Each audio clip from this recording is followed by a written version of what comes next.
Bundan oldin mana shu 10 qavatli avval bir bloklarimizdan 20 ta xonadon aksiyaga qo'ygan edik. Mo'ljalimizda, rejamizdan ancha yuqori natijaga erishdik, Xudoga shukr, avvalambor. Hozirgi kunda mijozlarni ko'pchilik ulgurish olmagani sababli ro'za Ramazondan unumli foydalanib qolib, viloyatdan kela olmayotganlar bor, boshqa bor. O'shalarni taklifligidan kelib chiqqan holatda biz yana qulaylik harakat qildik. Faqat bu safar 20 ta emas, 50 ta xonadon, Xudo xolisi, nasib bo'lsa hammaga yetadi.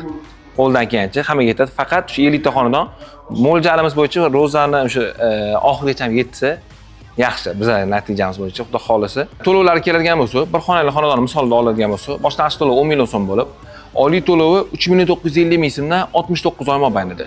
Bu uylarimiz 2028-yil bitadi, 2031-yilgacha ham restavratsiya qilib beramiz. 3-qavatdan 10-qavatgacha bo'lgan narxlar. Men sizga berayotgan taklif, siz xohlayotgan qavatingizni bo'sh bo'lsa rasmiylashtirib beramiz. Mahalla ichiga qaragan bo'ladimi, tashqari tarafga qaragan bo'ladimi, bizga ahamiyati yo'q. Narxida ham o'zgarish bo'lmaydi. Etajga qarab ham, tarafiga qarab ham narxda rol o'ynamaydi. Xohlagan etajingizdan, xohlagan tarafdan qilib beramiz, bo'sh bo'lsa bo'ldi. Bu taklifimiz sizlarga albatta qiziq. Agarda sizlar ham batafsil ma'lumotga ega bo'lmoqchi bo'lsangiz, hoziroq quyidagi nomerlarga aloqaga chiqing. Shaxsan o'zimiz sizga javob beramiz.